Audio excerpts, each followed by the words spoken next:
11th class का पहला part निकालिए हिस्ट्री का, विश्व इतिहास की कुछ विषय, चैप्टर नंबर 1 निकालिए।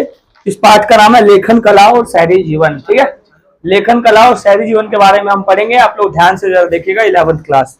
तो लेखन कला और शहरी जीवन में कहानी कुछ नहीं है, कहानी सिंपल सी है। एक जगह का नाम है, उस जगह का नाम है मेसोपोटामिया। क्या नाम है जगह का? मेसोपोटामिया।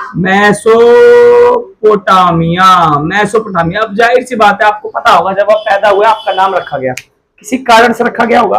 ठीक उसी प्रकार से मेसोपोटामिया का नाम भी मेसोपोटामिया क्यों रखा गया, ध्यान से देखिएगा।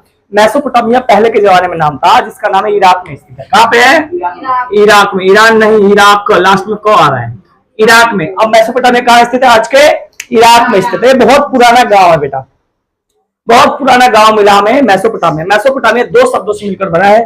पहला है मेसोस जमा पोटामस, इसका मतलब है, ठीक है, मैसो जमा पोटामस, दो शब्दों से मिलकर बना है। मैसोस का मतलब है दो नदियां। कितनी नदियां? दो नदियां। और पोस्टापस का मतलब है दूरी या जमीन। दो नदियों के बीच के जमीन को हम कहते हैं मेसोपोटामिया। दो नदियों के बीच को क्या कहते हैं? मेसोपोटामिया, उनकी भाषा में कहते हैं। अब आगे बढ़ते हैं। इसका नाम मेसोपोटामिया क्यों रखा, समझ में आ गया होगा। मैसोस जमा में पोटामस, इसका नाम था मेसोपोटामिया, आज के इराक में स्थित है। याद हो गया? अब जो दो नदियां थी उसका ध्यान रखो। एक नदी का नाम था दजला, एक नदी का नाम था फरात। फरात नहीं, फरात। एक नदी का नाम था दजला, दूसरी नदी का नाम था फरात। अब जाहिर सी बात है, गांव के जमाने में जाओ आप लोग, ध्यान से देखो। हमारे गांव है, दोनों तरफ नदी है, इधर दजला नदी है और इधर फरात नदी है। तो जाहिर सी बात है, आप एक गांव में पहुंच चुके हो। अब उस गांव की क्या चीजें होंगी, क्या काम होता होगा? मछली पालन। नदी है तो पशुपालन होता होगा, मछलियां होती होंगी, खेती करते होंगे, वो सूत कताई का काम करते होंगे, कोई बढ़ई होगा, कोई सुनार होगा, यही सब काम होगा। समझ में आई बात? अब देखो बात, यहां तक बात समझ में आ गई। तो दो प्रकार के काम होते थे, एक होता था कृषि कार्य और गैर कृषि कार्य।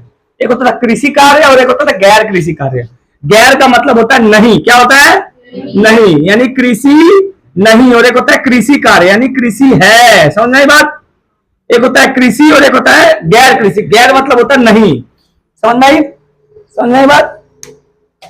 तो गैर कृषि मतलब होता है कृषि नहीं, यानी कि एक का खेती करते थे और एक खेती नहीं, उसके अलावा काम करते थे। जैसे कि दूध निकालना, पशु बेचना खरीदना, वस्त्र बनाना, मंदिर का निर्माण करना। मेसोपोटामिया में मंदिर भी मिले हैं। क्या मिले हैं? मंदिर मिले। क्या क्या चढ़ाते थे? मछलियां चढ़ाते थे, अनाज चढ़ाते थे, जो उनके पास होता था चढ़ाते थे। सबसे पहले स्टार्टिंग में वहां पर मंदिरें पाई गई। वो मंदिरें अपने घर से बहुत अलग बनाते थे। वो अंदर की तरफ गेट खुलता था, मंदिर थे। ठीक है, दो प्रकार के भगवान पाए थे, युद्ध के देवता और प्रेम की देवी। और युद्ध के देवता पाए गए, उनकी पूजा होती थी, और दूसरा प्रेम की देवी की पूजा होती थी। ठीक है, याद रहेगा, दो जनों की पूजा करते थे, है ना। अब आगे बढ़ते हैं, यहां तक समझ आ गया, इराक में स्थित है, सब कुछ समझ आ गया। अब आगे बढ़ते हैं, मेसोपोटामिया, उसका भूगोल। उसका भूगोल समझिएगा। भूगोल मतलब होता है वहां के जमीन कैसी थी। तो जमीन आपको तो पता है, दो नदियां थी। नदियों के नाम क्या थे? दजला फरात नदी थी। आगे बढ़ते हैं, इसके पूर्वोत्तर भाग में हरे भरे ऊंचे ऊंचे मैदान थे। क्या थे? ऊंचे। पूर्वोत्तर मतलब क्या था, ध्यान समझिएगा। पूरब पश्चिम उत्तर दक्षिण, है ना। यह है पूरब, यह है पश्चिम, यह है उत्तर, यह है दक्षिण।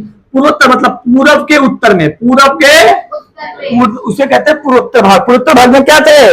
ऊंचे ऊंचे मैदान थे और हरे भरे घास थे। आगे बढ़े, झरने थे, जंगली फूल थे, बहुत सी चीजें थी, आपको पता होगा। फरात नदी रेगिस्तान में प्रवेश करती थी, फिर आगे बढ़ती थी। दजला फरात नदी समझ में आ गया आप लोग को। अब आते हैं शहरीकरण का महत्व।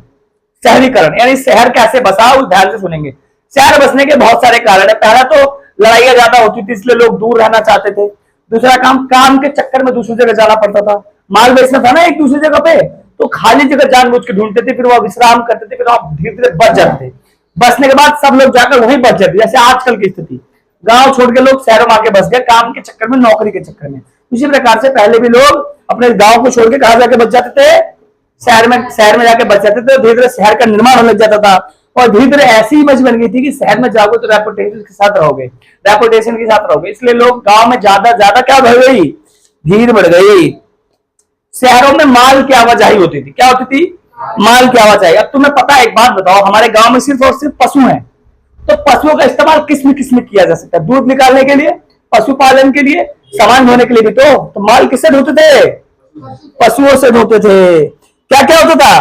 तो दक्षिण के अधिकांश भागों से औजार, मोहर, मोहर मतलब मुद्राएं होती है, पैसा, पहले सिक्के चलते थे ना, उसे मोहर कहते थे, और आभूषण बनाने के लिए पत्थरों की कमी थी। क्या थी? कमी।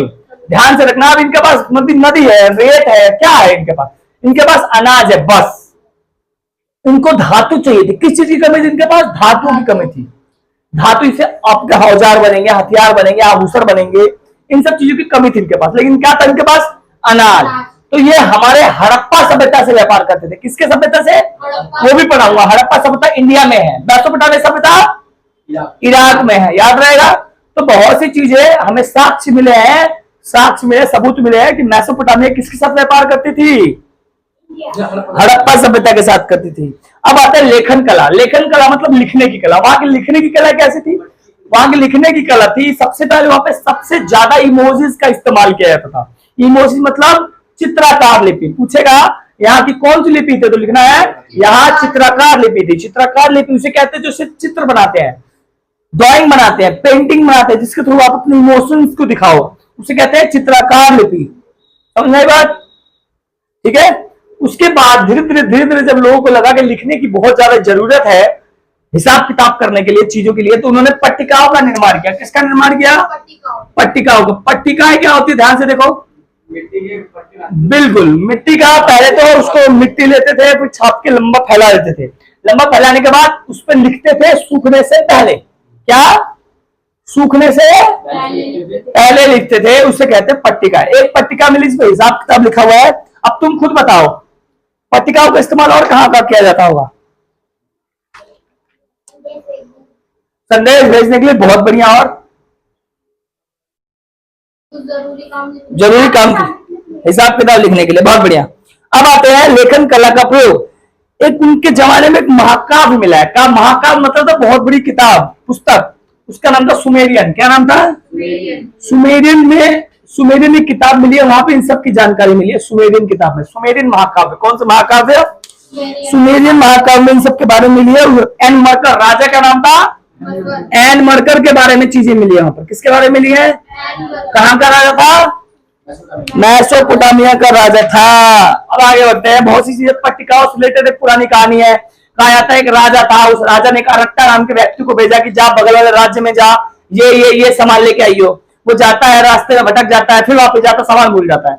फिर कहते हैं क्या मांगना है, वो भूल जाता है कि क्या मांगना है। फिर वापस आता है, राजा बोलता है ये लेके जाओ, फिर भूल जाता है, फिर भूल जाता है। तो राजा पट्टिका बना के देते हैं और उसको लिख के भेजते हैं, अपने आप राजा वो सामान दे देता है। तो यहां से पट्टिकाओं का निर्माण शुरू हुआ।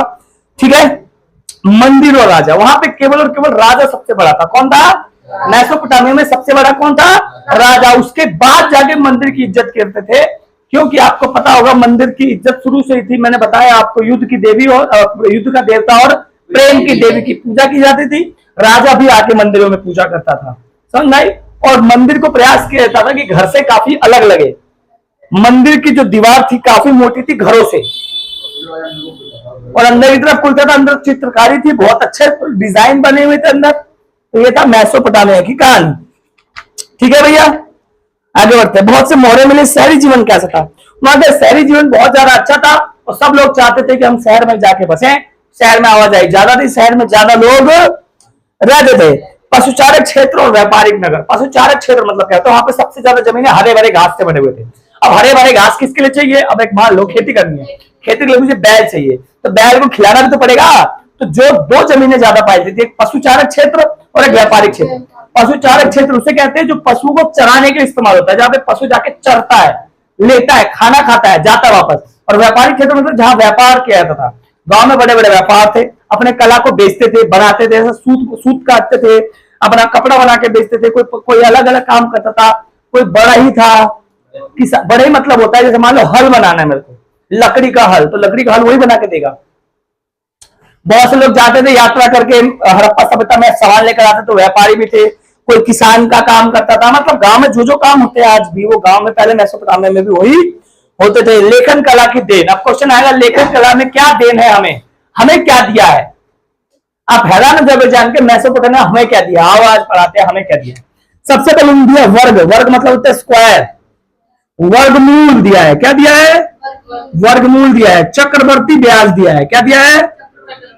चक्रवर्ती ब्याज दिया है, ठीक है। ये सब चीजें किसने दिया हमें? मेसोपोटामिया। मैथ के टॉपिक्स हैं, स्क्वायर, अंडर रूट, ट्रायंगल, तुम्हारा चक्रवर्ती ब्याज, सिंपल इंटरेस्ट, ये सब किसने दिया है? मेसोपोटामिया ने दिया है। आगे बढ़े, समझ में आई क्या क्या दिया मेसोपोटामिया ने? चलिए बहुत बढ़िया, आगे बढ़ते हैं। वहां पर ज्यादातर कहानियां एक दूसरे को मुंह से सुना के बताई देती थी, और वहां के लोग कम पढ़े लिखे थे। क्या थे? उसके पीछे कारण ये था कि वहां पर सबसे ज्यादा चित्र बनाया, तो चित्र वही बना पाएगा जिसको पता है, तो नहीं पता तो नहीं बना पाओगे। तो इसका मतलब क्या है, वहां के लोग कम पढ़े लिखे थे, लेकिन जो पढ़े लिखे थे वो ये सब की खोज करते थे। काल करना मतलब काल मतलब कब कितने दिन होते हैं, कितने महीने होते हैं, कितने साल होते हैं, कौन सा दिन होता है, कौन सा हफ्ता होता है, कितने सप्ताह होते हैं, किसने दिया? मेसोपोटामिया ने दिया। कुछ क्वेश्चन पूछना है? समझ में आ गया? इसे कहते हैं मेसोपोटामिया। ध्यान रखना, मेसोपोटामिया किस गणराज्य में स्थित है? इराक में स्थित है। मेसोपोटामिया किन दो शब्द से मिलकर बना है?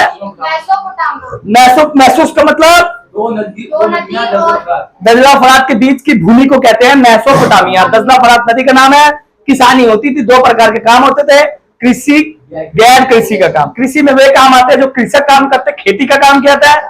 गैर कृषि में वो काम आते हैं जो खेती के अलावा काम होता है, सूत काटना, दूध बेचना, पशु चलाना, बाकी सब काम। समझाई बात? वहां के पढ़ाई लिखाई की बात करें तो वहां के लोग कम पढ़े लिखे थे, क्योंकि चित्र ज्यादा थी, इसलिए चित्रों की संख्या नहीं बना पाते थे। वहां पे ज्यादातर चीजें मुंह से बोलकर की जाती थी, मौखिक रूप में।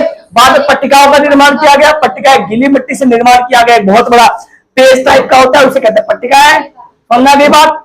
आगे बात समझ में आ गई? हाँ। प्रेम की देवी और युद्ध के देवता की पूजा की जाती थी। राजा सबसे बड़ा था, मंदिर की पूजा ज्यादा की जाती थी। मंदिर की विशेषता यह है कि वो घरों से अलग था, उसकी दीवारें मोटी थी, अंदर की तरफ गेट खुलता था। वहां लोग मछली, अनाज चढ़ाते थे भगवान को खुश करने के लिए। चित्रकारी दिखाई जाती थी। वहां की लिपि कौन सी थी? चित्रकारी लिपि थी। महिला पुरुष की बात की जाए, वहां पे सभी बराबर थे, कोई भी भेदभाव देखने को नहीं मिला है। अब एक और क्वेश्चन आएगा कि मेसोपोटामिया खत्म कैसे हो गया, तो उसके 3-4 ऑप्शन है। देखो, मैं एक बात बताता हूँ, इतिहास जो है वो एक, जिसने जो बताया हमने वही मान लिया, वो अलग विषय। तो हमें नहीं पता कि वो खत्म कैसे हुआ, लेकिन अनुमान लगाया जा सकता है, क्योंकि 2 नदियां थी। क्या पता बाढ़ आ गया हो, क्या पता सब लोग मर गए हो या भाग गए हो, क्या पता नदी सूख गई हो, क्या पता नदियां अपने इधर आने बंद कर दे, सूखा पड़ गया हो, क्या पता भूकंप आ गया हो, क्या पता युद्ध हो गया हो, कोई बाहर से मार के चला गया हो। इस प्रकार का एक कारण है। क्वेश्चन आएगा, 8 नंबर का क्वेश्चन आएगा, मेसोपोटामिया के पतन का कारण बताएं। तो ये सब कारण आप लिख सकते हो। भूमि का खत्म होना, जल का मार्ग बदलना, नदी का सूखना, भूकंप आना, बाढ़ आना, बाहर से युद्ध, ये सब कारण है जिसका मेसोपोटामिया खत्म हो सकता है। ये सब इंपॉर्टेंट क्वेश्चन थे। आपको समझ आया? ठीक है, समझ आ गया?